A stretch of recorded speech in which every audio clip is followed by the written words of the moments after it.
Dialysis है क्या? जी। Dialysis basically एक तरीके से खून की सफाई है। ओके। सिर्फ डायलिसिस को लेके है, डायलिसिस तो चलो बहुत बड़ी बात हो गई।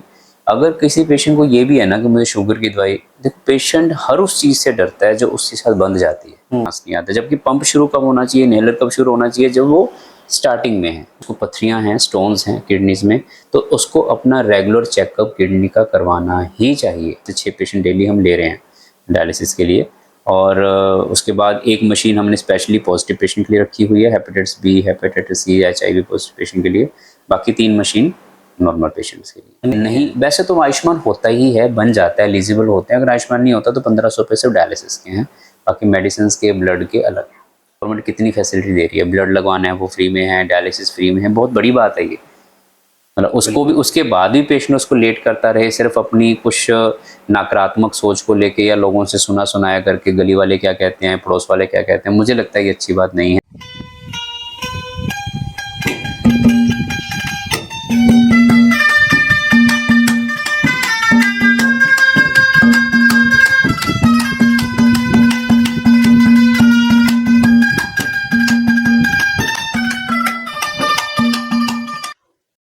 सभी को नमस्कार। अब मैं आपके साथ कुलदीप खंडेलवाल और आप जुड़ चुके हैं द इनसाइडर मीडिया के साथ। और आज हमारे साथ डॉक्टर अजय है टोहाना से। और एक गंभीर बीमारी जो डायलिसिस को लेकर के आम आदमी की एक धारणा है, एक डर है, क्या वो डर वाजिब है या फिर डर बिना यानी कि बिना कारण का है? तो तमाम सवालों के साथ आज हमारे साथ डॉक्टर अजय जी है। सबसे पहले स्वागत है डॉक्टर साहब आपका। Thank you, thank you. तो डॉक्टर साहब, जब डायलिसिस का एक नाम आता है, एक डर होता है, खास तौर पर जो गरीब परिवार है या फिर बड़ा भी परिवार है कि डायलिसिस करवाना पड़ेगा। इसके जो शुरुआती लक्षण है या फिर इसको बचने के लिए क्या कुछ करने की जरूरत है, इस मरीज जो हालात होते हैं शुरुआती दौर में मरीज के, क्या कुछ होते हैं, बताइए।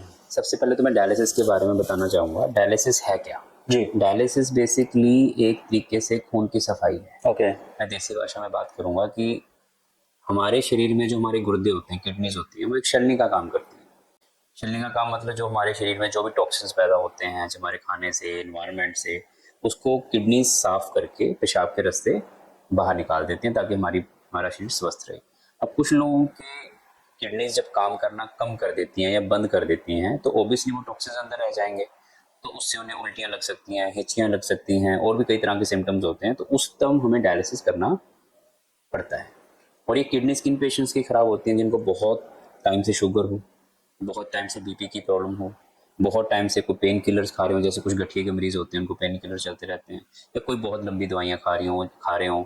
जब किसी पेशेंट्स को बहुत टाइम से पथरियाँ हों गुर्दों में, जिसका वो ध्यान ना रख रहा हो, बहुत सारे कारण होते हैं जिसमें किडनीज काम करना बंद कर देते हैं, और वहाँ पे डायलिसिस कराना पड़ता है। ये एक तरीके की मशीन होती है जिसपे पेशेंट का खून जो है वो साफ कर दिया जाता है। जब उसके शरीर में कई बार, अब किडनीज और क्या काम करती है खून साफ करने के अलावा, पेशाब निकल आता है, पेशाब के रास्ते हमारा जो 2 लीटर, 3 लीटर, 1.5 लीटर पानी निकल जाता है। अब कुछ लोगों की किडनी जब बिल्कुल काम नहीं करती, तो वो पानी जो है वो अंदर रह जाता है, तो उनके शरीर में स्वेलिंग आने लग जाती है। तो हमें वहाँ भी डायलिसिस करना पड़ता है, ताकि जो काम किडनी नहीं कर रही, मतलब पेशाब नहीं आ रहा, फॉर एग्जाम्पल 2 लीटर पेशाब आना चाहिए, 2 लीटर, 3 लीटर, वो नहीं आ रहा, वो पानी अंदर इकट्ठा हो जाएगा, तो फिर वो पानी हमें डायलिसिस के रास्ते बाहर निकालना पड़ता है, इसलिए डायलिसिस की जाती है। तो सब इस मामले में बहुत से जब मरीज देखते हैं या बातचीत होती है, तो एक बड़ा डर, एक खौफ उनके अंदर नजर वही मैं आता करने है। जाता था। और खास तौर पर जब किसी बच्चा को लेकर के ये बीमारी लगती है तो उनके अंदर तो और भी ज्यादा डर। बिल्कुल, की बात ये नहीं है कि सिर्फ डायलिसिस को लेके है, डायलिसिस तो चलो बहुत बड़ी बात हो गई। अगर किसी पेशेंट को ये भी है ना कि मुझे शुगर की दवाई, देखो पेशेंट हर उस चीज से डरता है जो उसके साथ बंध जाती है। अब देखो आपको खांसी है, जुकाम है, लूज मोशन है, 5 दिन, 4 दिन, 3 दिन दवाई खानी, अब ठीक हो गए, वहाँ पेशेंट नहीं डरता। पेशेंट हर उस चीज से डरता है जो उसको सारी जिंदगी के लिए बंध जाती है, जबकि डॉक्टर को पता होता है कि ये चीज उसके लिए लाभदायक है। अब जैसे मैं बताता हूँ, एग्जाम्पल देता हूँ, कोई सांस का मरीज है, मान लो मेरे पास कोई 15 साल का बच्चा आ गया, मुझे पता है कि वो सांस का बच्चा आ गया, ब्रोंकियल अस्थमा का, मुझे पता है कि अगर वो अभी से पंप शुरू करेगा तो उसकी आगे की लाइफ अच्छी जाएगी। लेकिन लोग पंप कब शुरू करते हैं? जब बिल्कुल उनकी बस हो जाती है, बिल्कुल 40 साल में जाके, 50 साल में जाके, जब उनको सांस नहीं आता। जबकि पंप शुरू कब होना चाहिए, इनहेलर कब शुरू होना चाहिए? जब वो स्टार्टिंग में है, ताकि लंग्स उसके स्ट्रॉन्ग रहें। लेकिन ये बात पेशेंट को समझाना बहुत मुश्किल है। अगर आप 14 साल के बच्चे को कह दो, उसके पेरेंट्स को, किसको सारी जिंदगी इनहेलर लेना पड़ेगा, वो वहीं पे ही खत्म डर जाता है। ठीक है, तो डायलिसिस भी इसीलिए पेशेंट डरता है। अगर एक डायलिसिस कराना है, 2 डायलिसिस कराना है, तो वो नहीं डरते। उनको पता है, उनके दिमाग में हो गया कि जब हम डायलिसिस कराएंगे इसका मतलब ये हमेशा करानी पड़ेगी। सेकंड, आपने कोई मेडिसिन मान लो पंप लेना है, इनहेलर लेना है, इंसुलिन लगानी है, तो आपने अपने घर पे लगानी है। डायलिसिस के लिए आपको हॉस्पिटल आना ही पड़ेगा। अब मान के चलो 4 घंटे का डायलिसिस होता है, आधा पौना घंटा पहले भी आना पड़ता है, आधा घंटा घर जाते हैं तो लग जाता है। मतलब अगर एक पेशेंट डायलिसिस कराता है, उसका चलो वो तो पेशेंट ही है, उसके साथ जो भी आता है उसका पूरा दिन बेकार हो। निकल जाता है। और हफ्ते में कम से कम 2 या 3 बार डायलिसिस कराना जरूरी है। तो ऑब्वियसली अगर पेशेंट डायलिसिस से डर रहा है या पेशेंट के रिश्तेदार डायलिसिस से डर रहे हैं, तो अपनी नज़र में गलत नहीं डरना। क्यों? क्योंकि उनको पता है कि अगर महीने हफ्ते में 2 बार डायलिसिस कराना गया, मतलब देखो गरीब लोग हैं, उनको लगता है कि चलो ठीक है, मतलब 2 दिहाड़ी तो उनकी मतलब साथ आने वाली चल गई, फिर वो पेशेंट बस में नहीं आ सकता, वो पेशेंट बाइक पे नहीं आ सकता, लेके उसको गाड़ी में आना पड़ेगा। क्योंकि प्रॉब्लम क्या है कि हमारे यहाँ पे जो मैं लोकल सिनेरियो देख रहा हूँ, डायलिसिस इस स्टेज पे शुरू होना चाहिए, लेकिन वो इस स्टेज पे शुरू नहीं होता, वो बहुत लेट शुरू होता है। लेट के कारण से सबसे बड़ी दिक्कत है। लेट की कहाँ दिक्कत आ रही है? अगर कोई पेशेंट टाइमली डायलिसिस कराए, जब उसको फर्स्ट टाइम किडनी की प्रॉब्लम पता लगी, पानी भरना नहीं शुरू हुआ, पेशाब खुल के आ रहा, ज्यादातर लोगों को लगता है कि डायलिसिस तब कराना होता है जब पेशाब आना एकदम से बंद हो जाए। नहीं, डायलिसिस उससे पहले कराना होता है ताकि किडनीज काम करती रहे। और पेशेंट इतनी लेट स्टेज में जाके डायलिसिस करते हैं तो उनको जो प्रॉब्लम्स आ रही होती हैं, उनको जो साइड इफेक्ट्स आ रहे होते हैं, वो बीमारी के आ रहे होते हैं। और पेशेंट को लगता है कि जब से हमने डायलिसिस कराई है तब से हम वीक हो गए, क्योंकि बस लेट इतना शुरू करते हैं। तो डायलिसिस इतनी बड़ी प्रॉब्लम नहीं है, अगर डायलिसिस टाइम से करवाई जाए, टाइमली करवाई जाए, तो बहुत फायदे हैं। पेशेंट लंबा जीता है, लंबे बहुत सारे ऐसे पेशेंट हैं जिन्होंने टाइम पे डायलिसिस कराई है तो सारी जिंदगी निकल गई। तो जो डायलिसिस का जो एक टाइम है वो भी कुछ बॉन्ड है या फिर ये एक लंबा नहीं, ये प्रोसेस मोस्टली है? होता है कि पेशेंट की सिम्टम के साथ होता है, लेकिन हफ्ते में वैसे 3 डायलिसिस होने चाहिए, नहीं 2 तो कम से कम होने ही चाहिए। ठीक है, लेकिन ज्यादातर हम जो देख रहे हैं पेशेंट को 15 दिन में, कोई 20 दिन में, कोई महीने में एक डॉक्टर डायलिसिस मैं करवा रहा ये है। पूछना चाह रहा हूँ कि जैसे एक कैंसर ला इलाज बीमारी है, वो तो एक ये भी लंबा ऐसा प्रोसेस ही, है। ये भी लंबा तो प्रोसेस। डायलिसिस का भी एक लंबा कि अगर प्रोसेस। आपकी किडनीज किसी पेशेंट की काम नहीं कर रही, तो उसको वैसे ही उसका जो पक्का हल है वो तो रीनल ट्रांसप्लांट ही है, किडनी ट्रांसप्लांट ही है। तो अगर वो किडनी ट्रांसप्लांट नहीं करवा रहा और वो डायलिसिस ही कराना चाहता, तो जब तक वो ट्रांसप्लांट नहीं कराता उसको डायलिसिस ही करवाना होता है पड़ेगा, और वो उसमें। लाइफ लॉन्ग करवाना पड़ेगा उसको, जब तक उसकी लाइफ है। तो शुरुआती लक्षण वैसे तो आपने बता दिया है, लेकिन जो मुख्य तौर पर देखे जाए कि ये लक्षण दिखने के बाद तो नहीं, आपको डॉक्टर साहब के पास पहुंचना ही चाहिए। हम लक्षण की वेट ही नहीं कर सकते कुलदीप जी। किडनी के मामले में, किडनी के मामले नहीं, में जब एक आपको शुरुआती दौर होता है ना, तो शुरुआती जैसे दौर में बताता हूँ क्या होता है। किडनी का कोई लक्षण नहीं होते डायलिसिस के, और जो मैं उल्टी की बात कर रहा हूँ, हिचकियों की बात कर रहा हूँ, ये बहुत लेट स्टेज की बात कर रहा हूँ। ओके। ठीक है, अगर किसी पेशेंट को बहुत टाइम से शुगर है, मोर देन 10 ईयर्स, बहुत टाइम से बीपी है, कोई फैमिली हिस्ट्री है किडनी की, कोई उसको पथरियां हैं, स्टोन्स हैं किडनीज में, तो उसको अपना रेगुलर चेकअप किडनी का करवाना ही चाहिए, ताकि कभी भी क्रेटनेट उसका 4 से ऊपर, 3 से ऊपर, 5 से ऊपर जा रहा है तो वो इमीडिएटली डायलिसिस अपना शुरू करवाए। आपने बढ़िया बात बताई कि उनको अपना जो टेस्ट है वो करवाना रूटीन चाहिए। करवाना चाहिए, रूटीन टेस्ट है, तभी उनको पता तो लगेगा उसमें उनको क्या किडनी। कुछ टेस्ट होते हैं, देखिए कितना यूरिया, कॉस्टली है, नहीं कैसे? नहीं नहीं, कुछ नहीं है, टोटल मिला के मुश्किल से 200-250 रुपए के टेस्ट है नहीं है प्राइवेट में भी। एक यूरिया टेस्ट होता है और क्रेटिनिन टेस्ट होता है, दोनों मिला के 150 रुपए के हमारे हॉस्पिटल में। बाहर का तो शायद देखो कहीं और भी शायद कोई कम कर दे। और एक पेशाब का टेस्ट कराना होता है कि उसमें प्रोटीन तो नहीं आ रही, 100 रुपए का वो टेस्ट है, टोटल मिला के 250 के टेस्ट। तो डायलिसिस को अगर वो लेकर 250 के टेस्ट हर 6 महीने में भी करा ले तो मतलब कोई बड़ी बात नहीं है। तो जैसे आजकल योगा को लेकर के बात होती है या फिर आयुर्वेद को लेकर के भी बात होती है, तो क्या डायलिसिस को लेकर के कुछ शुरुआती जो सावधानी बरतनी है योगा या इन चीज़ों से? योगा और मेडिटेशन सिर्फ डायलिसिस के या किडनी के लिए नहीं, वो देखो हर बीमारी में ही देखो लाभदायक है, क्योंकि उससे हमारी बॉडी की इम्यूनिटी बढ़ती है। वो एक अलग फैक्टर रहेगा, वो स्पेसिफिकली फॉर डायलिसिस कोई ऐसा योगा नहीं होता। तो अपने को मेन उसको है कि पेशेंट को अगर लंबे टाइम से ये प्रॉब्लम्स हैं शुगर वगैरह की, उसको रूटीन टेस्ट करवाना चाहिए, और जब भी उसको दिक्कत लगती है डॉक्टर की मतलब एडवाइस से डायलिसिस शुरू करवाना चाहिए। और दूसरा, अभी पहले डायलिसिस पहली बात तो बहुत महंगा चीज़ नहीं है, 1500 रुपये में एक डायलिसिस हो जाता है। और दूसरा, गवर्नमेंट की तरफ से बहुत अच्छी शुरुआत है कि अभी आयुष्मान के जितने भी पेशेंट, देखो हरियाणा में आपको पता है कि ऑलमोस्ट सबका आयुष्मान बना हुआ है, 90% तो पेशेंट्स का बना ही हुआ है, और 70 ईयर्स के ऊपर वाले वैसे भी गवर्नमेंट ने आयुष्मान में कर दिया, चाहे वो एलिजिबल हैं चाहे नहीं है। तो आयुष्मान पे डायलिसिस बिल्कुल फ्री है। इवन डायलिसिस वाले दिन उनका हॉस्पिटल में कोई टेस्ट होता है, जैसे हम खून चेक कराते हैं और किडनी का टेस्ट कराते हैं, वो भी फ्री है। अगर मान लो हमें उन्हें खून चढ़ाना पड़ा, वो भी हम पेशेंट को पैसे देते हैं और गवर्नमेंट हमें बाद में दे देती है। मतलब अगर पेशेंट के पास आयुष्मान कार्ड है तो उसका डायलिसिस का और डायलिसिस से रिलेटेड कोई भी और खर्चा, जैसे दवाइयों का, खून चढ़ाने का, सारा खर्चा गवर्नमेंट की तरफ से फ्री है। तो अपने हॉस्पिटल में क्या अपने कुछ- हॉस्पिटल में डायलिसिस की 4 मशीनें लगी हुई हैं। पूरे टोहाना में 3 ही हॉस्पिटल हैं जहाँ पे डायलिसिस होता है, उसमें से एक हमारा हॉस्पिटल है। और सबसे ज़्यादा मशीनें भी हमारे पास हैं। एक हॉस्पिटल में 2 हैं, एक में 3 हैं, हमारे पास 4 मशीनें हैं। और उसमें से इसलिए हम 4 मशीनें हैं, मतलब हम 2 शिफ्ट में 8 पेशेंट का डायलिसिस कर सकते हैं। एक दिन में 2 शिफ्ट ही कर सकते हैं। 8 पेशेंट का डायलिसिस करते हैं। अभी भी हम एवरेज 5 से 6 पेशेंट डेली हम ले रहे हैं डायलिसिस के लिए। और उसके बाद एक मशीन हमने स्पेशली पॉजिटिव पेशेंट के लिए रखी हुई है, hepatitis B, hepatitis C, HIV positive patient के लिए। बाकी 3 मशीन नॉर्मल पेशेंट के लिए। यानी कि मशीनों की अगर बात करें तो टोहाना में डॉक्टर अजय के पास हाँ, और फैसिलिटी के मेरे मामले पास में है, मेरे पास सबसे 4, टॉप में हाँ, है। 4 डायलिसिस है। और दूसरा आयुष्मान में ज़्यादातर पेशेंट आयुष्मान के हैं। अगर आयुष्मान में कोई पेशेंट आ गया, देखो हॉस्पिटल अपने लेवल पे सर लोगों की मदद ही कर सकते हैं।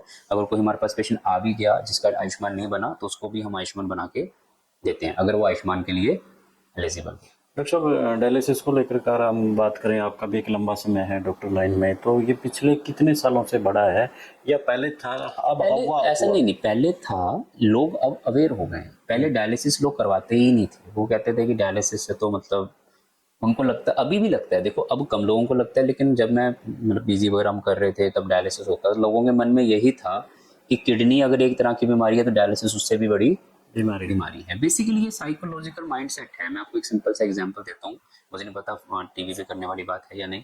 अब कोई पेशेंट है जिसको, मेरे पास फॉर एग्जांपल एक पेशेंट आया और मुझे लगा कि इसको हार्ट की प्रॉब्लम है, मैं एग्जांपल दे रहा हूँ, तब तक वो पेशेंट को सिर्फ एक ही कंप्लेंट होती है कि मुझे चेस्ट पेन हो रहा है। मैं जब चलता हूँ, कोई सीढ़ियाँ चढ़ता हूँ, कोई काम करता हूँ तो चेस्ट पेन होता है, लेकिन वो मेंटली बहुत स्ट्रांग होता है। अब जैसे उसको पता लगा कि मेरे हार्ट में ब्लॉकेज है और जैसे उसको स्टंट डल गया, तो एज ए डॉक्टर मुझे लगता है कि उसको ज्यादा स्वस्थ होना चाहिए। क्यों? पहले वो ब्लॉकेज लेके घूम रहा था, अब उसका स्टंट डल के वो प्रॉब्लम भी खत्म होगी, लेकिन साइकोलॉजिकली और वीक हो जाता है। बिल्कुल, वो सैर करना बंद कर देता है।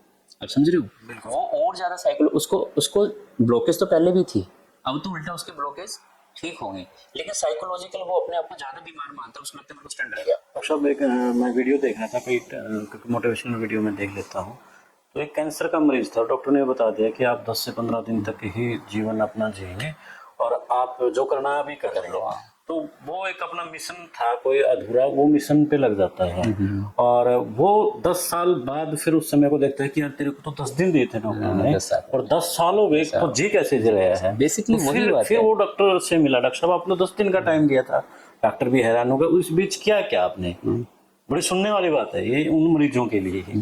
डॉक्टर साहब मैंने एक मिशन अधूरा था, मैं उस पर लग गया। तो कैंसर तो फिर भूल गया, यानी कि वो उस दिमाग के बड़ा पागल है। जब पेशेंट बीमार, हमने डायलिसिस में भी यही देखा है, डायलिसिस में भी या क्रोनिक बीमारियों में पेशेंट बीमारी से ज्यादा बीमारी की टेंशन से ग्रस्त होता है। तो डॉक्टर साहब आपके जीवन काल में जो डायलिसिस के आपने पेशेंट देखे हैं अब तक, जो सबसे ज्यादा जो क्रिटिकल रहा है, कहाँ तक आप उसको बचा पाए हैं? देखो डायलिसिस के मैं वही कह रहा हूँ, पेशेंट ठीक होते हैं। थोड़े दिन पहले भी एक पेशेंट था, उसको एकदम से बहुत ज़्यादा दिक्कत हो गई थी, वो भी सर्वाइव कर गया। लेकिन डायलिसिस के ज़्यादातर पेशेंट जो मैं देख रहा हूँ ना इस रीजन में, पहला तो वो टाइम पे डायलिसिस करवाते ही नहीं है। अभी हमारे पास एक पेशेंट पड़ा हुआ 7 to 8 क्रेटिन है, लेकिन वो कह रहा है सर जैसे करना करो, डायलिसिस नहीं करवाना। वो मेरे ख्याल से पिछली 1-1.5 महीने में वो तीसरी बार एडमिट हो गई, वो डायलिसिस नहीं कराना चाहते। तो ऐसे मरीजों का क्या फिर? एक बार कुछ ट्रीटमेंट तो करते हैं, थोड़ा टाइम और निकल जाता है, लेकिन उनके लिए तो खतरनाक है। उनके लिए तो खतरनाक है, समझाते हैं नहीं समझते, वो डायलिसिस नहीं कराना होता है। ठीक है, इसलिए ज्यादातर लोग टाइम पे डायलिसिस नहीं शुरू करवाते। जो डायलिसिस शुरू करवाते हैं लेट, वो भी टाइम हफ्ते में 2 बार तो मतलब ही नहीं है। ज्यादातर लोग हफ्ते में 1 बार, 15 दिन में 1 बार, महीने में भी 1 बार करवा रहे हैं, लेकिन जो एक्चुअली में रिकमेंडेड है वो नहीं करवा रहे हैं। फिर उसके बाद जो मेडिसिन होती हैं, देखो आयुष्मान की तरफ से डायलिसिस फ्री है, लेकिन सारी मेडिसिन तो फ्री नहीं हो सकती, बहुत महंगी मेडिसिन होती हैं, पेशेंट मेडिसिन नहीं ले पा रहे, ले नहीं रहे या ले नहीं पा रहे, कैसे लगा लो आप, देखो नहीं जेब उनकी अलाउ कर रही। तो जो डायलिसिस इफेक्टिवनेस होनी चाहिए वो बेसिकली नहीं हो पा रही है। जैसे आपने जो 1500 रुपये का खर्चा बताया है, वो सिर्फ चेकअप का है या वो डायलिसिस का है और दवाइयाँ अलग हैं? दवाइयाँ और वो वीकली खर्चा है? वीकली नहीं है। 1500 रुपये वैसे भी मैक्सिमम पेशेंट जो हमारे पास हैं वो आयुष्मान के ही हैं, क्योंकि ज्यादातर हरियाणा के लोग वैसे अगर किसी के पास आयुष्मान नहीं, वैसे तो आयुष्मान होता ही है, बन जाता है, एलिजिबल होते हैं। अगर आयुष्मान नहीं होता तो 1500 रुपये सिर्फ डायलिसिस के हैं, बाकी मेडिसिन के, ब्लड के अलग है। तो ये डायलिसिस कम से कम कितने दिनों में? हफ्ते में 2 बार कम से कम चाहिए, और सारी जिंदगी चाहिए। यानी कि आम और गरीब व्यक्ति के लिए तो बड़ा, लेकिन आम और गरीब व्यक्ति के लिए प्रॉब्लम इसलिए नहीं हो रही, ये आयुष्मान में फ्री हो रहा है। बिल्कुल बिल्कुल। तो डॉक्टर साहब, और डायलिसिस को लेकर के कुछ सावधानियाँ? नहीं, बस मैं ये कह रहूँगा कि देखो, बीमारी से डरें, इलाज से ना डरें। बस मैं सबसे यही कह रहा हूँ कि बीमारी से डरिए, इलाज से ना डरिए। और इलाज अगर कोई भी, देखो मैं हमेशा पेशेंट ना कई बार मेरे से पूछ लेते हैं कि डॉक्टर साहब इस दवाई का साइड इफेक्ट है, उस दवाई का साइड इफेक्ट, शुगर की दवाई शुरू करो तो पेशेंट की आदत बन गई है फेसबुक पे देख देख के कि सर इसका साइड इफेक्ट तो नहीं है, उसका साइड इफेक्ट तो नहीं है। मैं उनसे एक ही बात कहता हूँ कि साइड इफेक्ट होंगे, मैं नहीं कहता नहीं है, लेकिन बीमारी से ज़्यादा नहीं है। असल में ये जो सोशल मीडिया से कुछ बीमारियां तो अपने आप क्योर कर लेते प्यार हैं कर लोग लेते हैं। दिमाग की। नहीं, तो मैं उनसे एक ही बात कहता हूँ कि दवाई के साइड इफेक्ट होंगे, मैं नहीं कहता नहीं है, कुछ तो होंगे, थोड़े बहुत होंगे, लेकिन बीमारी से ज्यादा नहीं हो सकते। शुगर की दवाई के साइड इफेक्ट शुगर से ज्यादा तो नहीं हो सकते ना, अगर नहीं लोगे तो फिर वो ठीक है। इसलिए डायलिसिस के साइड इफेक्ट किडनी की प्रॉब्लम से ज्यादा नहीं हो सकते। देखो, साइड इफेक्ट हर चीज के होते हैं। जब भी हमारी जिंदगी में कुछ भी नॉर्मल से हटके होगा तो उसका कुछ ना कुछ तो देखो इम्पैक्ट हमारी लाइफ पे आएगा। ये कहा जाए कि लोग सोशल मीडिया आदि उन पे ना जा करके, हाँ, अगर डॉक्टर से डायलिसिस की बिल्कुल दिक्कत है तो बिल्कुल। डॉक्टर अजय लेकिन आपके नजदीक है। नहीं, मैं नहीं कह रहा हूँ मेरे से किसी से भी, और मैं तो कहता हूँ कि देखो पेशेंट्स ठीक हों, जो प्रॉब्लम ठीक होने लायक है। गवर्नमेंट देखो इतनी फैसिलिटी दे रही है, मैंने कभी नहीं देखा। देखो हमने वो टाइम भी देखा है, मतलब आज से आयुष्मान से पहले का, जब पेशेंट करवाना भी चाहता था लेकिन उनकी जेब अलाउ नहीं करती थी। अब देखो गवर्नमेंट कितनी फैसिलिटी दे रही है, ब्लड लगवाना है वो फ्री में है, डायलिसिस फ्री में है, बहुत बड़ी बात है ये। मतलब उसको भी, उसके बाद भी पेशेंट उसको लेट करता रहे सिर्फ अपनी कुछ नकारात्मक सोच को लेके, या लोगों से सुना सुनाया करके, गली वाले क्या कहते हैं, पड़ोस वाले क्या कहते हैं। मुझे लगता है ये अच्छी बात नहीं है।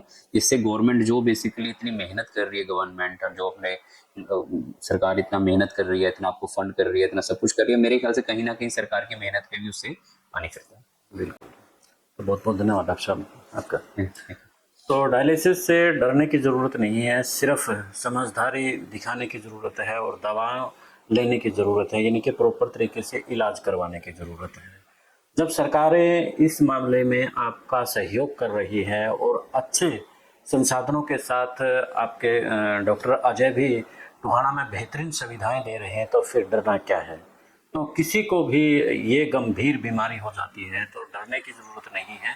तो जैसे डॉक्टर साहब ने हमें बताया है, तो आप भी क्या कहते हैं डायलिसिस को लेकर के कमेंट करके ज़रूर बताना। और मिलते हैं फिर एक नए मुद्दे, एक नए विश्लेषण के साथ, फिर एक डॉक्टर के साथ एक नई हेल्थ को लेकर के चर्चा करेंगे। तो डॉक्टर साहब कुछ और अंतिम में कहेंगे? नहीं, बस मैं एक चीज़ और कहना चाहता हूँ। मैं तो बस बताना चाहता हूँ कि अगर किसी पेशेंट को डायलिसिस की ज़रूरत है और उसका आयुष्मान कार्ड नहीं बना हुआ, तो हॉस्पिटल के पास ये सुविधा होती है कि अगर वो पेशेंट आयुष्मान के लिए एलिजिबल है तो हॉस्पिटल के अंदर ही हम उसका आयुष्मान कार्ड बना के दे सकते हैं। उसको कहीं और जाने की ज़रूरत नहीं है कार्ड बनवाने के लिए। फॉर एग्जाम्पल, एक पेशेंट आया, गरीब है, नहीं खर्च कर सकता, डायलिसिस भी कराना है, आयुष्मान कार्ड नहीं बना हुआ, कुछ लोग नहीं बनवाते, लेकिन फैमिली आईडी के हिसाब से, फैमिली इनकम के हिसाब से वो आयुष्मान के लिए, फैमिली इनकम के लगभग कितने? मुझे देखो आइडिया नहीं है, तो फैमिली आईडी के हिसाब से अगर वो एलिजिबल है आयुष्मान के लिए, फॉर एग्जाम्पल कोई 70 साल के ऊपर वो सारे एलिजिबल ही हैं, तो हम हॉस्पिटल में ही उसका आयुष्मान कार्ड बना के दे देते हैं। यानी कि यहाँ पर एज चलती है जो 70+ है, जो 70+ तो एलिजिबल सारे ही हैं, चाहे आपको आयुष्मान के लिए एलिजिबल हो अपने 70+ अगर एज है तो हरियाणा गवर्नमेंट में वो मतलब एलिजिबल है आयुष्मान के लिए। लेकिन अगर वो 40 साल का भी है, 50 साल का भी है, तो फैमिली आईडी के हिसाब से एक लिस्ट होती है, वो हम कंप्यूटर में डाल के देख लेते हैं। अगर वो आयुष्मान के लिए एलिजिबल है तो हमें कहीं भेजने की जरूरत नहीं है कि भाई वहाँ जा आयुष्मान कार्ड बनवा के ला, हम हॉस्पिटल के अंदर ही आयुष्मान कार्ड बना देते हैं। बहुत बहुत धन्यवाद। मिलते हैं। जय हिंद, जय भारत, जय हरियाणा।